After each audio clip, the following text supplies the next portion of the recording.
बिस्मिल्लाहिर्रहमानिर्रहीम। Hello everyone, अस्सलामु अलैकुम।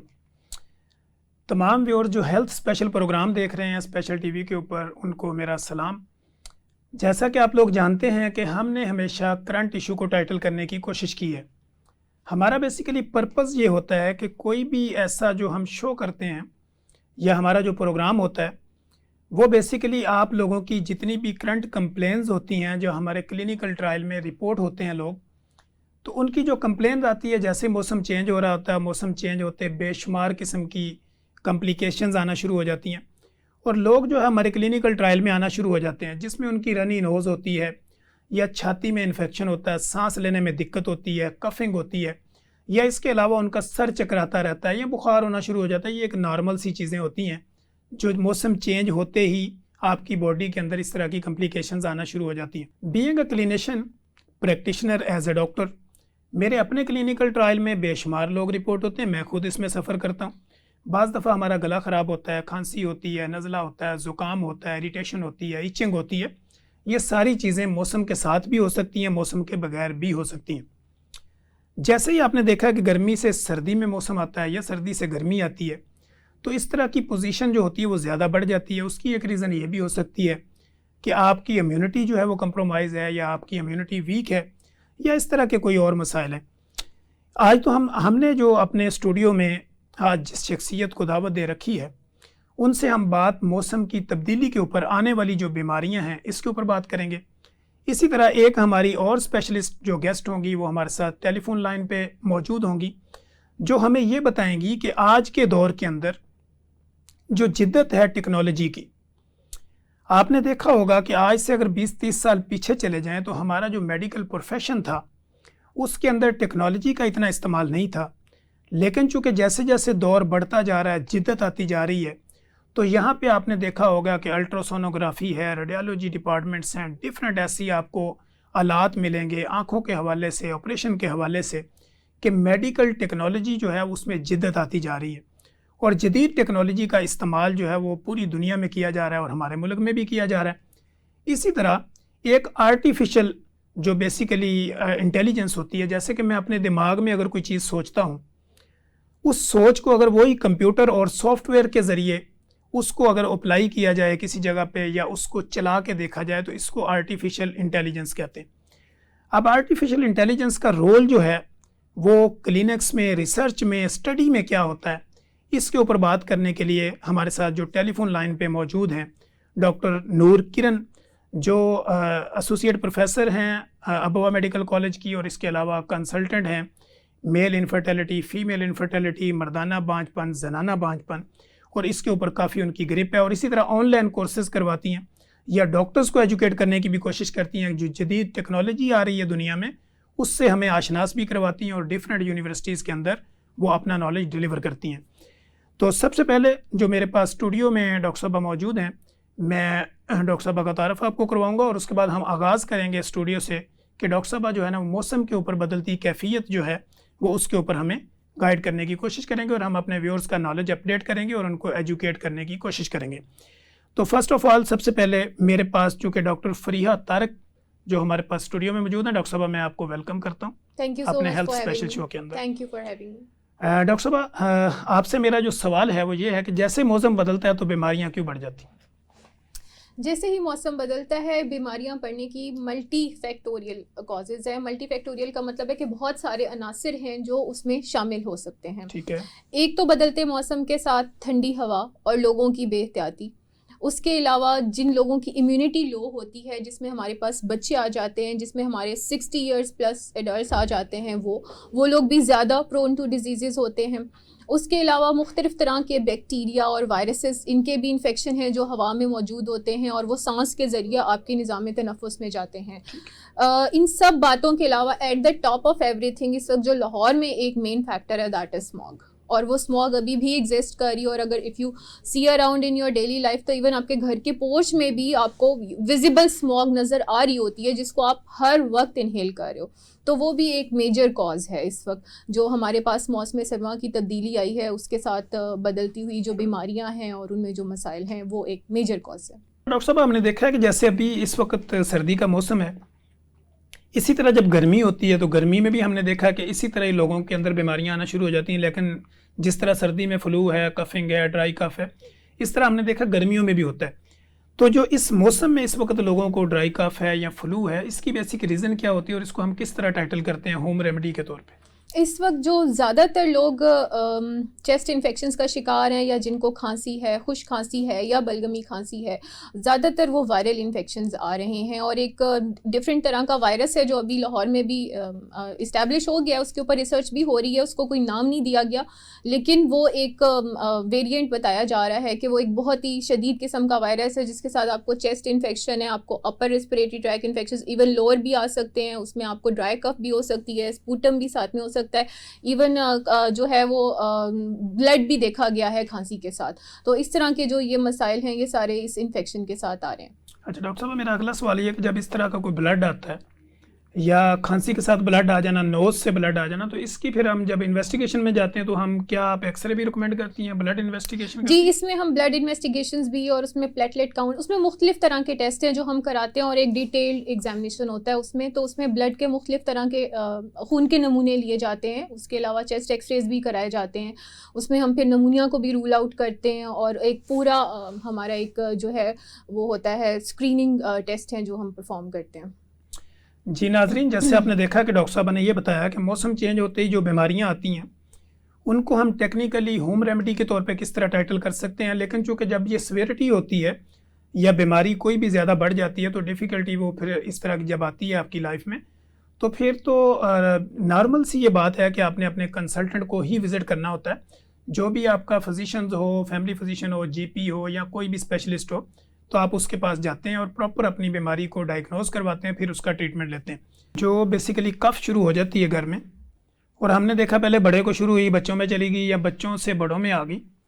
इसकी एक रीज़न तो ये भी हो सकती है कि जैसे बच्चे को अगर रनी नोज़ है तो आपने घर में टिश्यू यूज़ ना किया, कोई भी गंदे कपड़े से उसकी नोज़ी साफ़ कर दी। एब्सोल्युटली। या आपने देखा कि कोई फीडर इस्तेमाल कर रहा है, उसको वॉश ना किया, वो फीडर नीचे गिरा, वहीं से उठा के आगे जर्म्स ट्रांसफ़र होना शुरू हो गए। तो इस तरह के अगर बड़ों में या एल्डर में जो ज़्यादा उम्र के लोग होते हैं उनमें जब सांस की रुकावट वगैरह होना शुरू हो जाती है, दमे का शिकार होना शुरू हो जाते हैं, तो इस तरह की कैटेगरी पे आप क्या एडवाइस करती हैं? देखिए, जो एल्डरली के लिए मैं ज़्यादा इस पे बात करना चाहूँगी क्योंकि बदलते मौसम के साथ सबसे ज़्यादा जो सांस की बीमारियां हैं उनसे छोटे बच्चे और एल्डरली जो हैं वो इफ़ेक्ट होते हैं। और इसको अगर आप इसको एक ब्रॉडर कैटेगरी में ले लें तो इसको रिएक्टिव एयरवे डिजीज़ कहते हैं। और इसमें वो सारी बीमारियां आ जाती हैं जिनसे आपका निज़ाम तनफ़ुस मुतासिर होता है और जिससे आपका सांस ख़राब होता है। दमा भी इसी में आ जाता है, इसी कैटेगरी में आ जाता है। तो इसमें जो एक एडवाइस मैं सारे अपनी आवाम को करना चाहूँगी, बड़ों को भी और बच्चों को भी, वो ये है कि इससे बचने के लिए कोशिश करें कि आप रात को टाइम से खाना खाएं, आपके मैदे में कोई तेज़ाबियत ना हो। एक गर्ड के नाम से गैस्ट्रोएसोफेजियल रिफ्लक्स डिजीज़ है जो एक ट्रिगर है रिएक्टिव एयरवे डिजीज़ का जिससे सांस ख़राब होता है। और ये आम पब्लिक को इस चीज़ की अवेयरनेस नहीं है कि अगर आपके मैदे में तेज़ाबियत, और तेज़ाबियत माइंडेड खाली पेट भी हो सकती है और वो ऑयली चीज़ों के साथ भी हो सकती है, वो आपके लेट नाइट के खानों के साथ भी हो सकती है। आपने रात को 11 बजे खाना खाया, आप सो गए और फिर आपको एक गर्ड का या गैस्ट्रोएसोफेजियल रिफ्लक्स डिजीज़ का एक एपिसोड आता है, आपको ऐसे लगता है जैसे खाना बाहर की तरफ जा रहा है, या आपको सांस में आपको धुआं महसूस होता है, या आपको ब्रेथलेसनेस फील होती है, सांस लेने में दिक्कत होती है। ये एक बहुत बड़ा ट्रिगरिंग फैक्टर है कि जो अब हमारी जैसे सीडेंट्री लाइफस्टाइल्स हैं, हम रात को लेट नाइट खाने खाते हैं, ऑनलाइन ऑर्डर्स हैं, फूड पांडा है, होम डिलीवरीज हैं, तो ये जो रात की लेट खाना खाने की आदत है इससे बहुत ज़्यादा गर्ड इस्टेब्लिश होता है and that is a trigger to reactive airway disease और उससे सांस बहुत ज़्यादा मुतासर होता है। तो one tip for all the people around there इसके वो उस चीज़ को मैनेज करें, रात को खाना टाइम से खाएं, तली हुई चीज़ों से एहतियात करें, कम से कम एसिडिटी वाली, कम मिर्चों वाली चीज़ों का इस्तेमाल करें ज़्यादा से ज़्यादा। ठीक है, जैसे कि डॉक्टर साहब आप जानती हैं कि स्पाइसी खाने तो हमारा एक रिवाज बन चुका है। एग्जैक्टली, और पाकिस्तानी खानों में स्पाइसेस ना हो तो वो खाने का भी मज़ा नहीं आता, और दुकान भी बंद हो जाती है और लोग भी नाराज़ हो जाते हैं कि इसमें ना तेल है ना मिर्चें।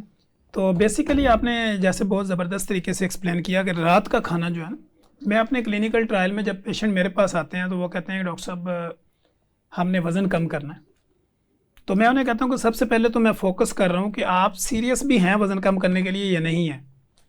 तो वो कहते हैं कि नहीं हमारा मूड है, हमने वो कम करना है। तो मैं कहता हूँ आपको 2-3 विजिट करने पड़ेंगे, 2-3 विजिट के अंदर मुझे ये पता चलेगा कि आप कितने सीरियस हैं अपना वेट कम करने के लिए। तो जब हम उनसे ये रूटीन पूछते हैं कि आप अपने मुझे रूटीन बताएं कि आपने नाश्ता कब किया, आपने दोपहर का खाना कब खाया और रात का खाना कब खाती हैं या खाते हैं, तो पेशेंट यही होता है कि रात तो मैं 12 बजे खाती हूँ या 3 बजे हम सो जाते हैं, फिर सुबह 3 बजे उठते हैं, तो फिर आगे इस तरह की रूटीन चलती है।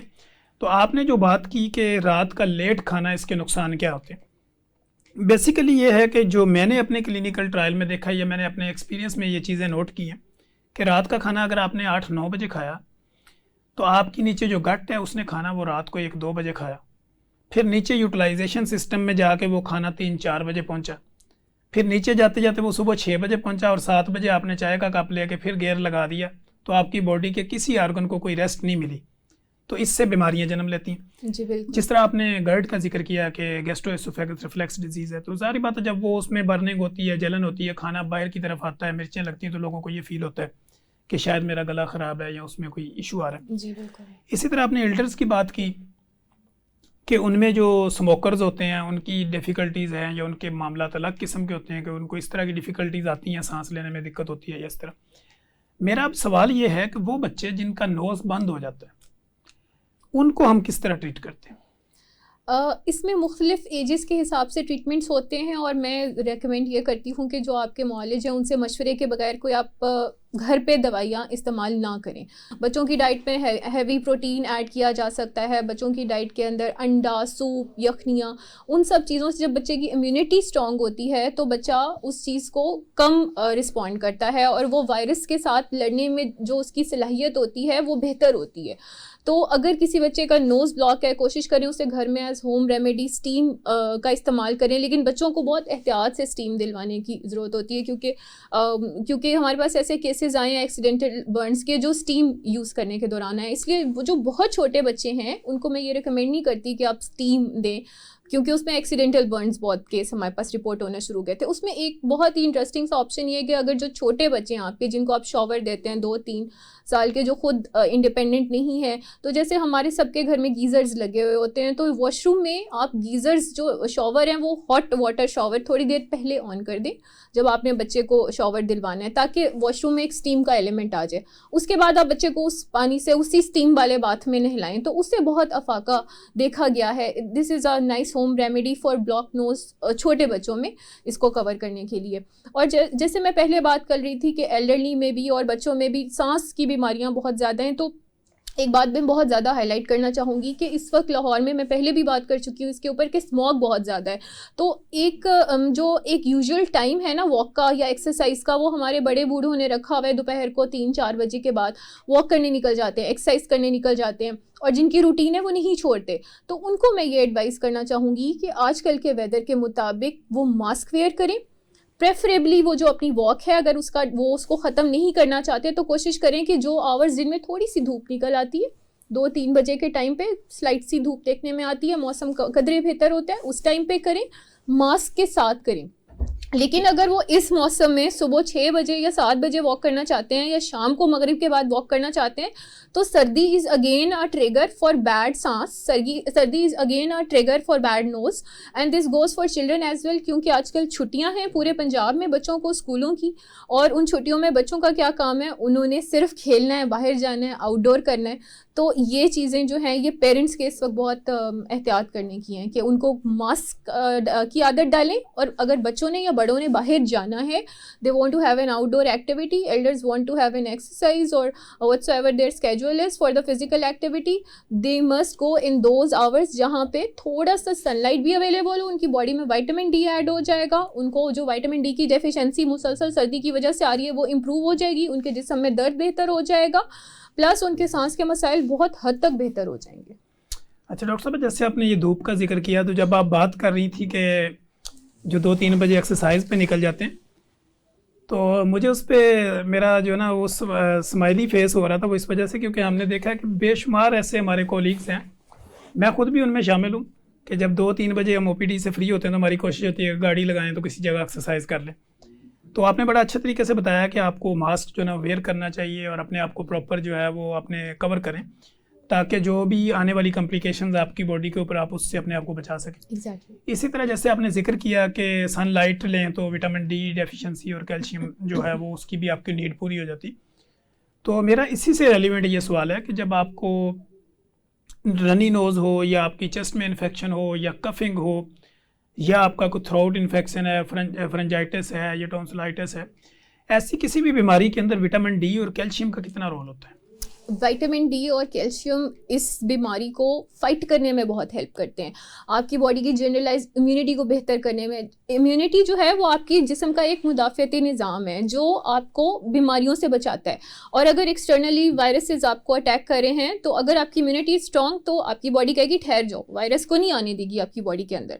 तो सर्दियों में क्या होता है कि सनलाइट हम उतना ले नहीं रहे, हर वक्त अंदर हैं या धूप निकल नहीं रही या छुट्टियाँ हैं या आपका सीडेंट्री लाइफस्टाइल है, आप ऑफिस में काम कर रहे हैं, you are not having enough vitamin D, you are not having enough calcium, तो उसकी वजह से ओवरऑल आपकी बॉडी की इम्यूनिटी भी लो होती है और उसमें ये जोड़ों के दर्द और बॉडी एक्स बहुत ज़्यादा देखे गए हैं।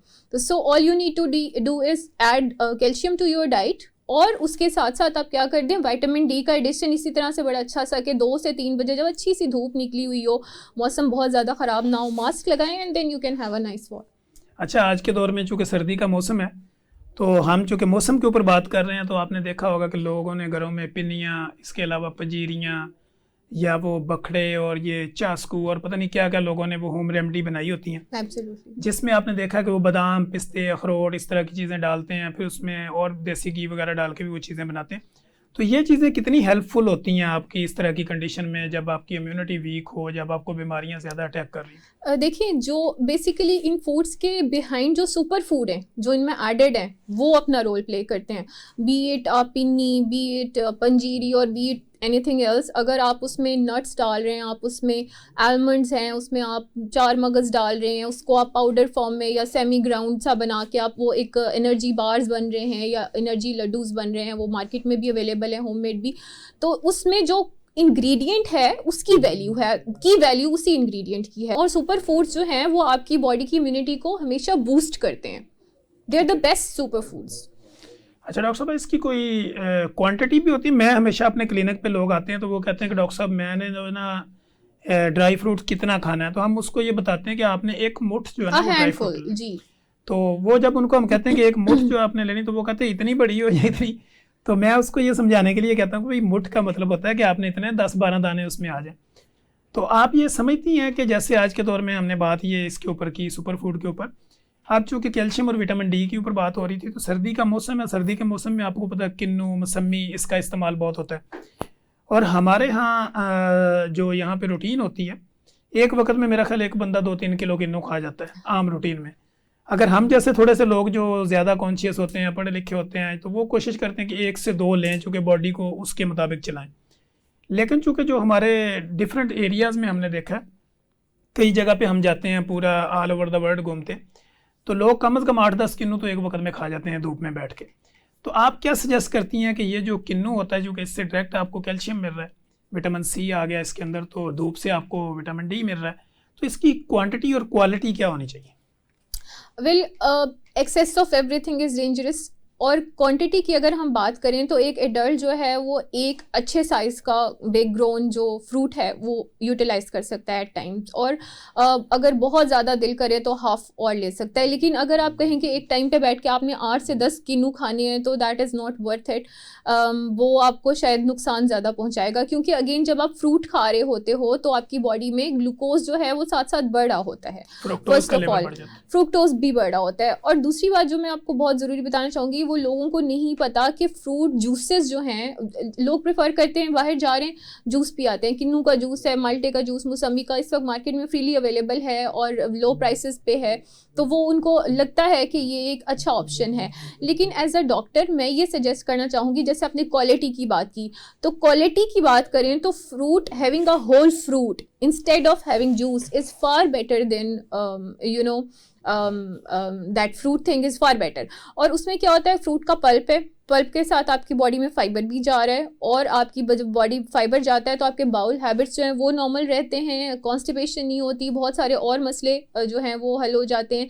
लेकिन अगर आप सिर्फ जूस ले रहे हैं तो एक जो आपका जूस है, मार्केट में जो ग्लास अवेलेबल है, आई एम सॉरी टू से, लेकिन उसके अंदर एडिड स्क्रीन्स होती हैं, उसके अंदर सॉल्ट्स एडेड होते हैं। जी डॉक्टर साहब, मेरा आपसे ये सवाल है कि आर्टिफिशियल इंटेलिजेंस का जो हमारे क्लिनिक्स में क्या रोल है? जी, thank you doctor Tanveer, thank you for the whole team for having me here.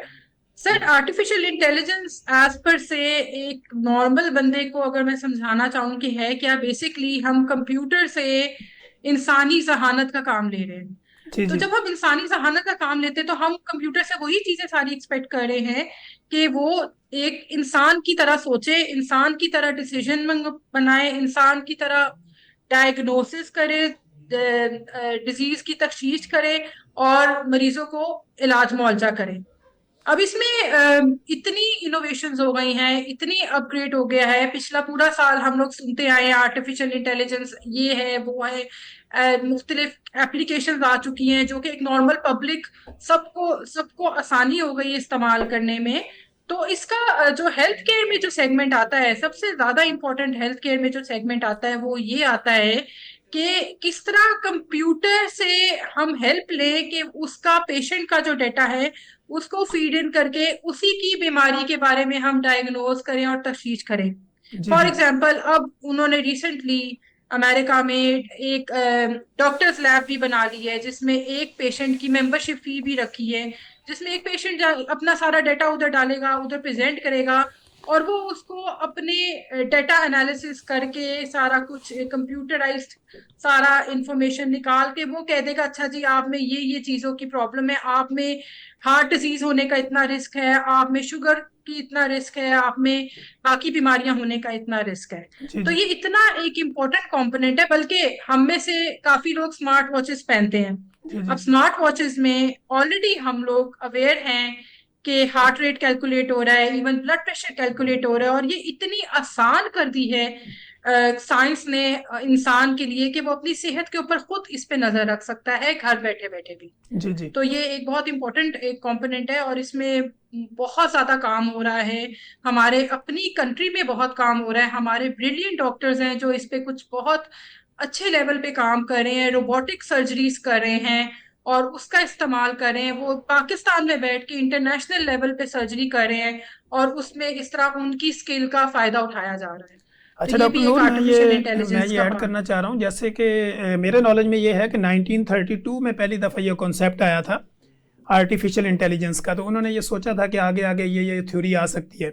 तो आज के दौर के अंदर चूंकि ये जिद्दत इख्तियार कर गया, तो मैं ये कहता हूँ कि जैसे रोबोटिक सर्जरी वगैरह होती है, तो इसको आप किस तरह एक्सप्लेन करती हैं कि जो बड़े बड़े हॉस्पिटल्स में सर्जरी में इसका क्या रोल है? सर, सर्जरी में वही मैं पहले भी बता रही थी कि इसमें बहुत इंपॉर्टेंट है कि आप किसी और स्टेशन में बैठ के, पाकिस्तान में बैठ के आप जर्मनी में सर्जरी कर रहे हैं और पेशेंट आपकी स्किल का फायदा उठा रहे हैं, उसको कहीं ट्रेवल नहीं करना पड़ा। यहाँ के मरीज बैठ के अपनी सर्जरी करा सकते हैं वाया रोबोटिक, और वो किसी और कंट्री में डॉक्टर बैठा हो। तो इसमें बहुत ज्यादा एडवांसमेंट है, बहुत ज्यादा काम किया जा रहा है। इवन वो हाथों की मूवमेंट की भी मुआयना कर रहे हैं कि किस एंगल में इस डॉक्टर ने ये वाला स्टिच लगाया था और किस एंगल में वो हाथ घुमाता है तो उसका स्टिच होता है। इतने लेवल का, माइन्यूट लेवल पे भी काम हो रहा है। जी डॉक्टर नूर, दूसरा ये कि जैसे आपने चूँकि मैंने आपके काफ़ी लेक्चर्स भी देखे हैं और काफ़ी जगह पे आपकी प्रेजेंटेशन भी देखी है, तो मेरा आपसे एक सवाल ये है कि स्टूडेंट इससे किस तरह फ़ायदा उठा सकते हैं?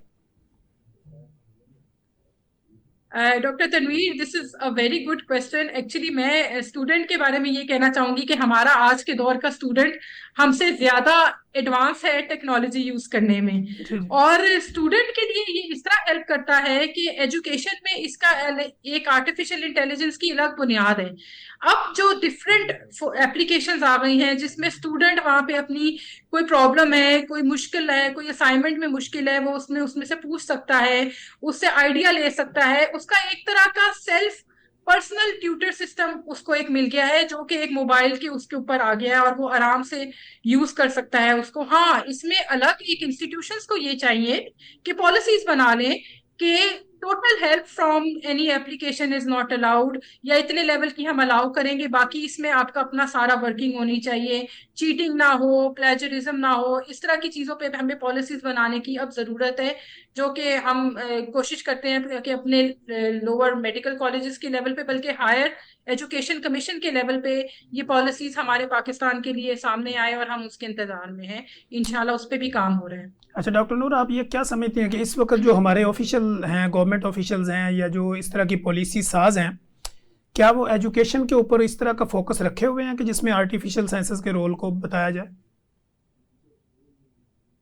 सर ये चेंज आ रही है, और ये चेंज इस तरह आ रही है कि ये इवेंचुअली हम लोगों को उस पॉइंट पे आना पड़ेगा, प्रोएक्टिव होना पड़ेगा, ताकि हम ऐसी पॉलिसीज बनाएं। जिस तरह कोविड के टाइम में ऑनलाइन एजुकेशन इंट्रोड्यूस हुआ था और पूरी दुनिया में इंट्रोड्यूस हुआ था, और फिर उसके ऊपर मुख्तलिफ पॉलिसीज बनी, इसी तरह ये आर्टिफिशियल इंटेलिजेंस के यूज में, कि रिसर्च में कैसे यूज करना है, एजुकेशन में कैसे यूज करना है, स्टूडेंट्स ने कितना यूज करना है, टीचर्स ने कितना यूज करना है, एग्जामिनर्स ने कितना यूज करना है, इस पे हमारे पॉलिसी मेकर्स आजकल जो है मुख्तलिफ, जो मैं सेमिनार्स और मीटिंग्स अटेंड करती हूँ, सभी इसी पॉइंट को जरूर फोकस कर रहे हैं कि इसके ऊपर फर्दर वर्किंग हमें जरूरत है, और आजकल के दौर की ये नीड है कि हम इस पे पॉलिसीज बनाएं। अच्छा डॉक्टर नूर, मेरा आखिरी सवाल आपसे ये है कि जैसे आपने देखा कि हमारे जो डिफरेंट छोटे सिटीज़ होते हैं, या कस्बे हैं, गांव हैं, देहात हैं, तो वहाँ पे जो डॉक्टर्स हमारे जीपी बैठे होते हैं, या फैमिली फिजिशियन, या एक ओपीडी करने वाली गायनोकोलॉजिस्ट बैठी होती हैं, तो आर्टिफिशियल साइंसेस के अंदर उनको किस तरह की एजुकेशन लेनी चाहिए कि वो अपनी स्किल को डेवलप कर सकें? सर बिल्कुल, आर्टिफिशियल साइंसेस को वो यूज कर सकते हैं अपने रूटीन के नॉर्मल पेशेंट डेटा कलेक्शन में, अपने पेशेंट डेटा रेफरल में, अपॉइंटमेंट सिस्टम्स में कर सकते हैं यूज, और फर्दर पेशेंट को जो जदीद मालूमात आपने देनी है वो वाया आर्टिफिशियल इंटेलिजेंस अपने क्लिनिक में लगा सकते हैं। कोई वीडियो स्क्रीन लगा दें, कंप्यूटर सिस्टम लगा दें, उसमें जो उनकी चल रही है वो सारी आगाही सिस्टम वहां पे कर सकते हैं। प्लस ये जो हमारे डॉक्टर्स रिसोर्सफुल हैं, बहुत पेरिफेरी में जो बैठे हुए हैं, ये आर्टिफिशियल इंटेलिजेंस सिस्टम के थ्रू इन फ्यूचर मुझे जो नजर आता है, ये हमारे टर्शरी केयर हॉस्पिटल्स के साथ लिंक अप हो, और वहां से उनकी वहां बैठ के ये कंसल्टेशन ले रहे हो टर्शरी केयर हॉस्पिटल के डॉक्टर से वाया आर्टिफिशियल इंटेलिजेंस सिस्टम। तो ये बहुत प्रॉमिसिंग फील्ड है, जो कि हमारे पूरी कंट्री को बाइट कर सकती है हेल्थ केयर सिस्टम में। अच्छा डॉक्टर नूर, अगर कोई स्टूडेंट्स एचओ हों, पीजी हों, या हमारे जीपी हों, या हम जैसे डॉक्टर्स हों, जो आपसे कुछ कंसल्ट करना चाहें, तो क्या उसमें कोई आपकी वेबसाइट, कोई कांटेक्ट, वो कहाँ से, उनको किस तरह वो आपके साथ अटैच हो सकते हैं? जी doctor Tanveer, I would be happy to give guidance. बल्कि मैं स्टूडेंट्स को इसके ऊपर ऑनलाइन कोर्सेज होते हैं, डी कोडिंग एजू के नाम से है, @gmail कर लें। बल्कि आपको मैं कहूंगी तो आप अपने फोरम पे जिस तरह भी है नंबर वगैरह शेयर कर लें, तो I would be happy to guide. Research के सिलसिले में या ऑनलाइन कोर्सेज के सिलसिले में कुछ काम हो तो आई एम देयर। और मैं बहुत फ्रीक्वेंटली अब कोशिश करती हूँ कि अपनी नॉलेज दूसरों तक पहुंचा रहा हूँ, दूसरों को फायदा भी हो उससे। Thank you. जी डॉक्टर साहब, सबसे मैं तो आपसे माजरत भी चाहता हूँ क्योंकि लेट भी हो गए, कोई टेक्निकल इश्यूज़ थे, तो जिसकी वजह से थोड़ा सा हुआ। तो नेक्स्ट प्रोग्राम में हम इंशाल्लाह कोशिश करेंगे कि आपसे मज़ीद भी कुछ जानने की कोशिश करेंगे। जैसे आपने आर्टिफिशियल इंटेलिजेंस का भी डॉक्टर साहबा से सुन लिया कि डॉक्टर साहब ने बड़े अच्छे तरीके से एक्सप्लेन किया कि मेडिकल के अंदर जो जिद्दत आती जा रही है, इसको किस तरह हम हैंडल कर सकते हैं। हमारी ये जो बीमारियाँ होती हैं मौसमी, इसमें जैसे आपको पता है कि इस इंटेलिजेंस का सहारा लेते हुए हम एक्सरे करवाते हैं, लैब टेस्ट करवाते हैं, या उसकी MRI वगैरह, CT स्कैन जो भी हो। मेरा आपसे सवाल ये है कि अपने व्यूज़ के नाम एक पैगाम आप दें कि इस मौसम के अंदर अपनी जो नज़ला, ज़ुकाम, खांसी, ड्राई कफ या चेस्ट के जो इन्फेक्शन होते हैं, उससे वो किस तरह अपने आप को बचा सकते हैं, और मेडिकेशन के बगैर होम रेमेडी के तौर पे वो किस तरह अपने आप को सेव कर सकते हैं। First of all, home remedy के लिए मैं ये एडवाइस करना चाहूँगी कि बीट एवरी एज, बच्चे हैं, बड़े हैं, औरतें हैं, layering in clothes is very important. आप अपने क्लोथ्स में लेयरिंग करें। अगर आपके बच्चे स्कूल जाते हैं तो उन्हें आदत डालें कि वो हाई नेक पहने, फिर उसके साथ वो ऊपर से कोई जैकेट या कोट पहने। तो जब आपकी बॉडी में लेयरिंग होती है इन फॉर्म ऑफ क्लोथ्स, तो उससे एहतियात का जो एक लेवल है वो अपग्रेड हो जाता है, और आप बेहतर तरीके से बच पाते हैं सर्दी से। तो layering is very important in every age and for every person, बदलते मौसम के साथ। और दूसरा, जैसे आपने होम रेमेडीज़ का कहा, तो एक जो मोटी बात, सारी बातों की एक बात है कि अपनी इम्यूनिटी को स्ट्रॉन्ग रखना है, और इम्यूनिटी को स्ट्रॉन्ग रखने के लिए वो फूड खानी है जो हेल्दी है। ग़िज़ा में यखनियों का, सूप्स का इस्तेमाल ज़्यादा करें, सुपर फूड्स का इस्तेमाल ज़्यादा करें, अंडे का इस्तेमाल ज़्यादा करें, और कोशिश करें, जिस तरह अब आजकल सर्दियाँ हैं तो मछली का इस्तेमाल करें। तो जो फूड है उसको उस तरह से इस्तेमाल करें कि उसकी ग़िज़ाई जो तवानाई है वो आपको मिल सके। अब जैसे मैंने मछली का जिक्र किया, तो आई वोंट रिकमेंड कि आप फ्राइड फ़िश हर रोज़ रात को खाना शुरू कर दें। You will end up with gut and asthmatic issues and सांस के इश्यूज़। तो आप हर चीज़ स्टीम हुई खा सकते हैं, हल्की तली हुई, कम मिर्चों के साथ खाएं, और इस तरह से आप ग़िज़ा की बेहतरीन अफादियत जो है उसका फ़ायदा उठा सकते हैं। अच्छा डॉक्टर साहब, मेरा आखिरी सवाल आपसे ये है, जो बड़ा इंपॉर्टेंट सवाल है, जो हमारे सोशल मीडिया पे भी लोग पूछते हैं, और हमारे क्लिनिकल ट्रायल में भी, जब बंदे को इस तरह की रनी नोज़ हो, टेम्परेचर हो, गला वगैरह ख़राब हो, तो इसमें बच्चा हो या बड़ा हो, तो वो शावर किस तरह ले सकता है या नहीं ले सकता? लोग बड़ी कन्फ्यूजन का शिकार होते हैं कि जी मैंने शावर नहीं लेना। तो इसके ऊपर आपकी क्या राय है? देखिए, हाइजीन इज़ वेरी इंपॉर्टेंट। तो कोई भी डॉक्टर दुनिया का आपको ये रिकमेंड नहीं करेगा कि आप शॉवर ना लें, कि कभी भी। Hygiene is the most important thing. तो शॉवर जो है वो ज़रूर करें। छोटे बच्चों को ज़रा एहतियात से शॉवर करवाएं। जब आप उनको शॉवर कराने के लिए लेके जाएं तो कोशिश करें कि कमरा आपने गर्म रखा हुआ हो, उसमें हीटर का इस्तेमाल हो, इन्वर्टर्स आ गए, गैस अगर अवेलेबल नहीं है तो अच्छा टेम्परेचर हो रूम का, ताकि जब छोटे बच्चों को शॉवर दिलवा के वापस कमरे में लाएं तो उनके जो खातिर खा फ़र्क ना पड़े, उनके जिस्म के टेम्परेचर नॉर्मल रहे। और यही एडवाइस एल्डरली के लिए भी है, जो बूढ़े बुजुर्ग हैं, जो खुद वॉशरूम नहीं जा सकते, या उनके लिए केयर टेकर्स रखे हुए हैं और उनको ओकेजनली बात दिया जाता है, जो 80+ हैं, उनके लिए भी यही एडवाइस है कि शॉवर करते हुए रूम के टेम्परेचर का ध्यान करना है। जिस रूम से जा रहे हैं उसका टेम्परेचर मेंटेन करके जाएं, शॉवर दिलवाएं, वापस अच्छे टेम्परेचर पे लाएं, तो बच्चा बीमार नहीं होता, बड़ा बीमार नहीं होता। And hygiene is most important. जी नाज़रीन, आपने देखा एक हेल्दी डिस्कशन हुई, जिसमें हमने आर्टिफिशियल इंटेलिजेंस का भी जिक्र किया और मौसमी बीमारियों का भी जिक्र किया, उनके हल का, कि आपने किस तरह अपने आप को प्रिवेंट करना है। अगर आपको कोई कॉम्प्लिकेशंस होती है तो आपने किस तरह अपने कंसल्टेंट या फिजिशियन के पास जाके अपनी बीमारी को कंसल्ट करना। जैसे डॉक्टर साहब ने बताया कि हाइजीन इज़ वेरी इंपॉर्टेंट। तो कुरान में भी ये कहा जाता है कि अत्ताहरु शत्रुल ईमान, सफाई निसफ ईमान है। जब तक आप सफाई नहीं होती तो वहाँ खुदाई नहीं होती। बीमारी कोई भी हो, नहाना किसी बीमारी में मना नहीं है। आप हो या आपके बच्चे हों, एक नॉर्मल टेम्परेचर में रहें, नॉर्मल टेम्परेचर वाले पानी से आप अपने आप को शावर दे सकते हैं। इसी तरह जब आपको कोई बीमारी आती है तो उसकी आपने एहतियात भी करनी होती है, मेडिकेशन भी करनी होती है। तो अला बिज़िक्रिल्लाहि तत्मइन्नुल क़ुलूब, यह कहा जाता है कि दिलों को सुकून अल्लाह के ज़िक्र से मिलता है। अपनी इबादत में अपने आप को मशगूल करें, फ़िज़िकल एक्टिविटी में जाएँ, और मौसम के हिसाब से अपनी डाइट को चेंज करें। तो हम इंशाल्लाह कोशिश करेंगे कि अपने नेक्स्ट प्रोग्राम के अंदर एक नई इन्फॉर्मेशन के साथ दोबारा हाज़िर होंगे। तब तक के लिए इजाज़त दीजिए। अल्लाह हाफ़िज़।